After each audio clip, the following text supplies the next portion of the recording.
katibu wetu wa vijana mkoa wa Pwani, viongozi wetu, mwenyekiti wangu wa kata ya Bareni na kata ya Ndagoni, makatibu wenezi wa kata kwa ujumla, kamati za siasa za kata zote mbili, viongozi wenzangu kamati ya siasa ya wilaya, ndugu zangu makatibu wa matawi, makatibu wa jumuiya za chama, asalamu alaykum. Ndugu zanguni, utaratibu ambao ulikuwepo katika mikutano yetu mitatu iliyopita ilikuwa mie naongea mwisho,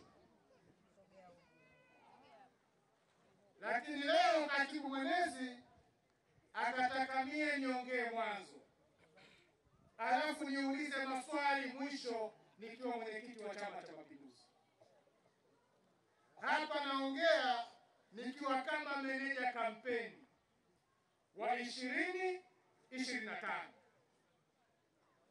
2025, ndugu zangu, Chama cha Mapinduzi kilitengeneza ilani ya uchaguzi. Ilani ya uchaguzi ni mkataba kati ya chama na Watanzania. Ilani ya uchaguzi ni mkataba kati ya wanachama na Watanzania. Ndani ya mkataba ule, Chama cha Mapinduzi kilieleza hatua ambazo wanakuja kuzifanya iwapo wananchi mkitoa ridhaa baada ya kuridhika na yaliyomo ndani ya mkataba ule inayoitwa ilani ya uchaguzi ya Chama cha Mapinduzi.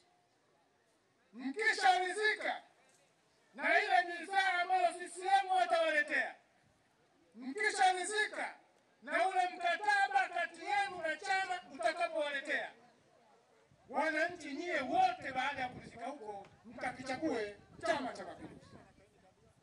Na wananchi wa Tanzania kwa ujumla wake na wananchi wa Mafia, muliusikiliza mkataba ule, mulisikiliza ilani ile ya uchaguzi ya Chama cha Mapinduzi, mkaridhia mwaka 2020 kukichagua Chama cha Mapinduzi, lakini pia kumchagua mbunge wa Mafia QS Omari Juma Kipanga kuwa mbunge wa jimbo la Mafia. Katika ilani ya uchaguzi ile tulieleza utatuzi wa kero mbalimbali za Watanzania, tulieleza utatuzi wa kero mbalimbali za wananchi wa Mafia. Tulieleza katika ilani ile, tulieleza katika mkataba ule kati ya wananchi na chama kwamba mkituchagua 20 kuelekea 25, tutajitahidi kuhakikisha tunaimarisha miundombinu ya elimu msingi, elimu sekondari, vyuo vyetu vyote sambamba na vyuo vyetu vikuu. Lakini katika mkataba ule tulieleza tutaimarisha mitandao ya maji safi na salama ili kina mama wasitembee umbali mrefu kuweza kupata maji safi na salama.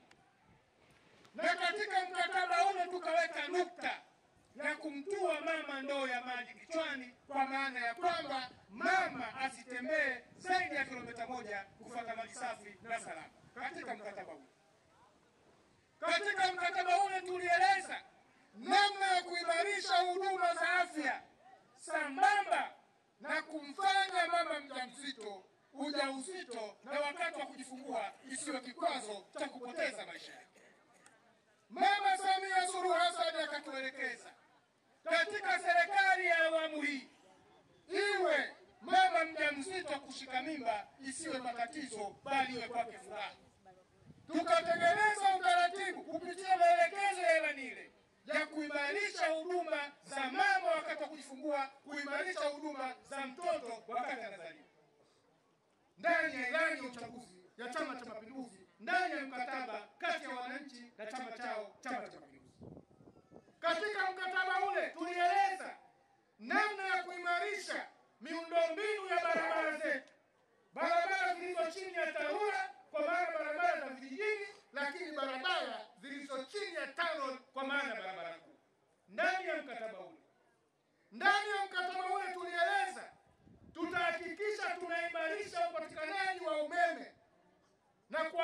sasa kila Mtanzania pale alipo atawasha umeme pale nyumbani kwake ndani ya mkataba ule. Ndani ya mkataba ule tulieleza tutatengeneza fursa nzuri, tutatengeneza mianya, lakini pia wananchi watumie mianya hiyo kuweza kuletea maendeleo. Ndani ya mkataba ule tulieleza na kuzielekeza halmashauri zote za Tanzania kuhakikisha mapato ya ndani zitengwe 10% ambazo zitakwenda 4% kwa vijana, 4% kwa kina mama na 2% kwa walemavu ndani ya mkataba ule.